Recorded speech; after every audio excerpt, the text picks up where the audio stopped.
चला बाहेर जायचं आहे. तर मम्मी आम्ही नवीन कपडे घातले आहेत, आमचा एक एक फोटो तरी काढ. छान असा फोटोशूट करून घेतला. आणि मग त्यांचा बहीण भाऊ कसले, आम्ही मोठे झाल्यानंतर आम्हाला माहीत नको बाबा आम्ही कसे होतो काय होतो, तर त्याच्यासाठी झालंच पाहिजे. नंतर माझा इथे एक फोटो काढायसाठी स्वतःच्या नवऱ्याला कपवायला लागते. एक फोटो काढा एक फोटो काढा, कसं तरी एक तरी काढून दिलीन फोटो. आता म्हटले चला काढली ना, त्याच्यातच समाधान. मग चाललो आम्ही दुसऱ्या दिवशी फिरायला.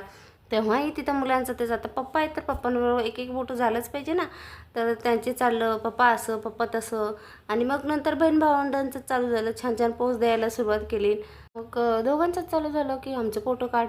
चला म्हटले काढून घ्यावं, आहे संधी छान लोकेशन म्हटल्यावरती. मग संध्याकाळचा एकदम पाऊस जोराचा झाला, आम्ही आलो घरी.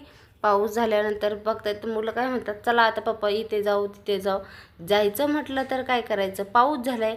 खाली गेलीत फोटो काढ किंवा पप्पा फिरायला जायचं तर काय करायचं. तर बघितलं तर पावसाने पण एवढा जोरदार आगमन केलं होतं विचारायचंच नाही.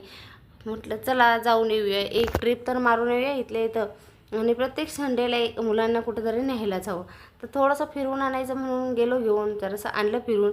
त्याच्यात त्यांना वाटलं समाधान. आणि जरा कपडे टाका धुवायला, जरा कपडे टाका धुवायला. दुसऱ्या दिवशी निघालो दीदीला सोडाय. चला चांगलं वाढलेलं होतं, दीदी दर हात चला दीदीला सोडाय. बघितलं तर पुढे काका आलेले वाजवत आहेत हॉर्न. आणि हे चाललेत पळत पळत सुटलेले, त्यांची झालेली घाई कारण काकाने हॉर्न दिलं. मग काय मलाही जावं लागलं बरोबर त्यांच्या